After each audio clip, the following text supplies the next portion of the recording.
हमारे यहां पैसे वालों के घरों में मैं अक्सर जाता हूं, जो मुझे बुला लेते हैं कभी कभी अपने साथ चाय पिलाने के लिए। उनके ड्राइंग रूम के अंदर इतनी किताबें होती हैं कि लगता है सब पढ़ ली होगी। किताब लेकर के उसे ड्राइंग रूम में लोगों को डराने के लिए लगाते हैं कि देखो हम इतने पढ़े लिखे हैं, कभी नहीं पढ़ते। ये हमारे यहां की प्रॉब्लम कि घर में हम हिंदी का इंडिया टुडे पढ़ते हैं, लेकिन जब बाहर निकलेंगे तो इंग्लिश का लेके चलेंगे। हम इस कॉम्प्लेक्स से ग्रस्त हैं। लेकिन विदेशी लोग ऐसा नहीं करते। विदेशी लोग हर चीज को पढ़ते हैं।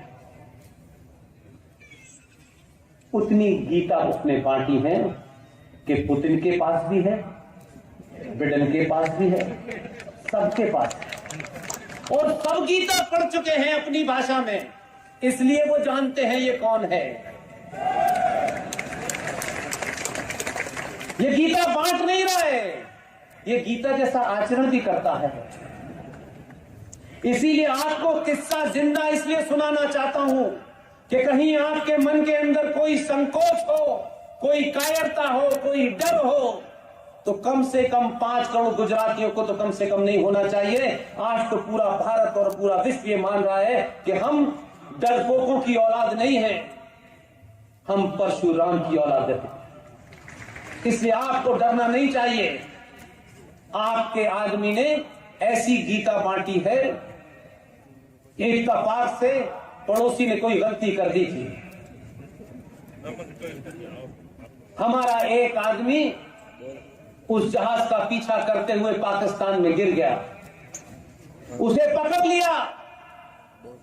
पकड़ने के बाद वहां के मूर्ख इंटेलेक्चुअल 10-12 साल नौकरी करने से पता चला है कि अकल उनकी यहां नहीं टखनों में है। एक आदमी को पकड़ने के बाद वहां क्या डिस्कोर्स था इंटेलेक्चुअल अरुण भाई, ये कहा जा रहा था कि इसको पकड़ लो और इसको पकड़ के निगोशिएट करो कश्मीर के ऊपर। उस अभिनंदन बेचारे फौजी को पकड़ लिया और कहा कि इसे जब ही छोड़ेंगे जब कश्मीर छोड़ो। उनको पता नहीं था कि दिल्ली में कौन बैठा है। वो समझ रहे थे कि चाचा नेहरू बैठे हैं। चाचा नेहरू गए, उनके बेरोजगार जो बच्चे हैं वो भी बेरोजगार घूम रहे हैं। इतना ही हीरा किया उसने कि अब ये बात मैं इसलिए कह रहा हूं कि आप जाकर के अपने घरों में इस घटना को यूट्यूब पे पाकिस्तान की नेशनल असेंबली, उस असेंबली में लोग क्या कह रहे थे वो सुने अपने कानों से। मेरी बात हो सकता है आपको लगे कि मैं उसकी ज्यादा तारीफ कर रहा हूं, मैं तो उसकी तारीफ करने लायक भी नहीं। रात के 9 बजे पाकिस्तान का विदेश मंत्री विपक्षी पार्टियों से कह रहा था कि अल्लाह के वास्ते, खुदा के वास्ते मान जाओ, इसको 9 बजे से पहले छोड़ दो, उसके बाद की गारंटी नहीं है। लोगों के पसीने छूट रहे थे और वो ये कैसे बताते कि हमें इसे क्यों छोड़ना पड़ रहा है, क्योंकि अंकल सैम ने वॉशिंगटन से फोन कर दिया है, इसे 9 बजे तक सुरक्षित छोड़ देना, नहीं तुम रहोगे सुरक्षित, ये मुझे गारंटी नहीं है। दोनों छोड़ने आए, फिर मंत्रणा हुई कि ये जिहाद जो है टोपी वालों में ज्यादा होता है, महिलाओं में कम होता है। उन्होंने कहा पागल कहीं जाकर के ये बॉर्डर पे मार देंगे, हमारा सत्यानाश हो जाएगा।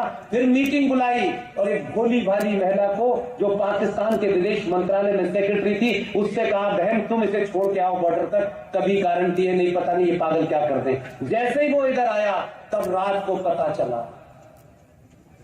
देश को नहीं बताई जाती ऐसी बातें, उसके बताने के लिए सरकार का इंतजार नहीं करना चाहिए कि सरकार की एक आधिकारिक पोजीशन होती है। अंकल सैम से लेके देश भर के लोगों ने जिन ने पाकिस्तान को फोन किया उन्होंने कहना ये गलती 2014 से पहले हो सकती थी, अब नहीं करना। इस आदमी ने कुछ नहीं किया, अंकल सैम को फोन किया अभिनंदन वापस आ जाए तो बेहतर है, मैंने अग्नि मिसाइल को लगा दिया। इतना ही बताया, ये तो माचिस भी जलाता है तो भी कहता मैंने अग्नि मिसाइल लगा दी। एक बार कहने से ही लगा, लोगों को लगा दी होगी, इतने ही कहा अभिनंदन आ गया। इसलिए देश को आप ये समझें कि सब कुछ वही है, लेकिन यूक्रेन का युद्ध हो रहा है, लेकिन यही एक खिलाड़ी है। पूरी दुनिया रशा पे बैन लगा रही है, ये रशा से तेल खरीद रहा है, इधर तेल खरीद रहा है, और उधर जो अंकल सैम उनसे कह रहा है हम आपके साथ क्वाड में आपके साथ सीना लड़ा करके खड़े हैं। उनकी समझ में नहीं आ रहा ये कर क्या रहा है। तो दुनिया को लग नहीं रहा कि ये हो क्या रहा है। यूक्रेन का युद्ध है, ये कहां से आएगी चीज। आपने सिर्फ प्रधानमंत्री नहीं चुना है, इसलिए अपने निजी स्वार्थों से ऊपर उठ जाइए। आप उठ चुके हैं, लेकिन मुझे मालूम है कि यह आवाज यहां से आसान कम जाएगी, इसको लोग जब अपलोड करेंगे। इसलिए ऐसे किसी भी रिटॉरिक्स में, भावनात्मक भाषणों में तत्कालिक स्वार्थ के लिए गुजरात की सत्ता पर उन्हें मत बिठा दीजिएगा। जो आए थे देश बदलने और अपनी पैंट और कमीज बदल ली उन्होंने। ध्यान रखिएगा, ये क्षणिक गलती आने वाली सदियां आपको माफ नहीं करेंगी। लोग कहेंगे इतने अमीर थे गुजरात के लोग, फिर इस फकीर को क्यों चुनाएंगे। ये कहां से आया है कबाड़ी, ये किन ताकतों के हाथ में खेल रहा है। कौन लोग हैं ये कि ये बॉर्डर स्टेट के अंदर ही जाके चुनाव लड़ता है। किन लोगों से इसके तार मिले हुए हैं। इसलिए कोई भावेश में आकर के, किसी गुस्से में आकर के, अपने आदमी की किसी बात से नाराजगी हो, उनके द्वारा बैठाए गए यहां बहुत सारे लोगों से नाराजगी हो सकती है, उनके खिलाफ गुस्सा होना चाहिए, बड़े लक्ष्य के खिलाफ गुस्सा नहीं होना चाहिए। मैंने पहले ही कहा 300 से ज्यादा सभाओं में मैं किसी पार्टी का समर्थन नहीं करता हूं, मैं किसी संगठन का समर्थन नहीं करता हूं, लेकिन अगर इन मूर्खों के बीच में से ही इस हालात में कौन सुरक्षित रख सकता है, अगर उसमें आधा इंच भी वो बड़ा है, मैं उसी के साथ खड़ा हूं।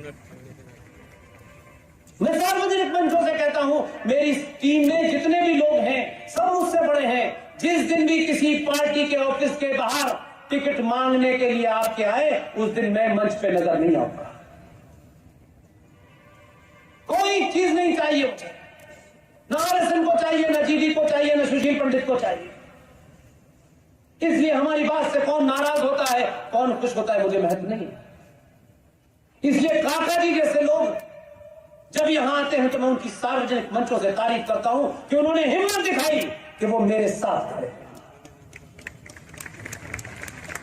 बहुत सारे लोगों को परेशानी है, उनका स्वार्थ कुछ हो सकता है, मेरे स्वार्थ में राष्ट्र है और कुछ नहीं। मुझे अपने साथ ले जाने के लिए कोई ख्वाहिश नहीं। इसलिए आप जब दिवाली होली पे लोगों से मिले तो गीता दें, गीता के बारे में बताएं कि गीता भारत का राष्ट्रीय ग्रंथ घोषित हो चुका है, ताकि दुनिया के लोगों को पता चले कि अब आप चंदा मामा लोटपोट नहीं पढ़ते, आप गीता पढ़ते हैं।